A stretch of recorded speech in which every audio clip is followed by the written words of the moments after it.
ప్రజాస్వేచ్ఛ న్యూస్కి స్వాగతం. నేను సుమలత. సింగరేణి బొగ్గులో గోల్మాల్.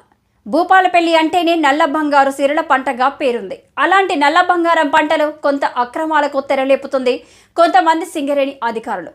గత కొంతకాలంగా సింగరేణిలో ఓవర్లోడ్ దందా సాగుతుంది. సింగరేణి ఓసీ నుండి గోదావరికనికి ఉప్పల్ రైల్వే సైడింగ్కి వెళ్లే బొగ్గులో గత కొంత రోజులుగా పెద్ద ఎత్తున ఓవర్లోడ్ దందా సాగుతుంది. ముఖ్యంగా ఏమాత్రం ట్రాన్స్పోర్ట్ మీద అనుభవం లేని వ్యక్తికి కాంట్రాక్ట్ అప్పజెప్పి కొంతమంది సింగరేణి అధికారులు సింగరేణి పెద్దల సహకారంతో పెద్ద ఎత్తున కోల్ ట్రాన్స్పోర్ట్ దందా కొనసాగిస్తున్నారు. ఇంత ప్రతిష్టాత్మకంగా సింగరేణి సిఎండి బలరాం వచ్చి జెండా ఊపి మొదలుపెట్టిన రైల్వే సైడింగ్లో ఇంత పెద్ద ఎత్తున ఓవర్లోడ్ దందా సాగుతుందంటే నమ్మలేకపోతున్నారు.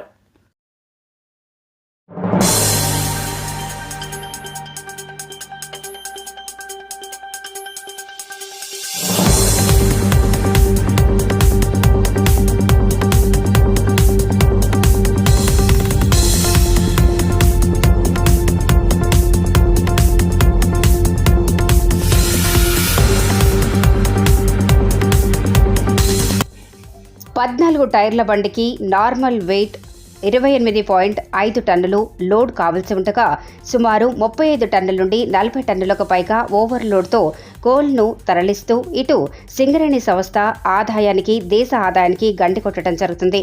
కొన్ని 16 టైర్ల వెహికల్లో సుమారు 32 టన్నుల లోడ్తో తరలించాల్సి ఉండగా సుమారు 40 టన్నుల నుండి 43 టన్నుల వరకు కోల్ ఓవర్లోడ్తో తరలిస్తున్నారు. దీనివల్ల ఉప్పల్ వెళ్లే ప్రధాన రహదారిపై కోల్ జారి పడుతుంది. ఇక ప్రధాన రహదారుల రూపురేఖలే మారుతున్నాయి. రోడ్డుపై గాడీలు పడి ఘోరమైన యాక్సిడెంట్లకు కూడా దారితీస్తున్నాయి. ఇక 16 టైర్ల వెహికల్లో 59 టన్నుల ఫుల్ వెయిట్ వచ్చిన సందర్భంలో ఉప్పల్లో వేమ్బ్రిడ్జ్ కాంట ఆటోమేటిక్గా ఆగిపోతుంది.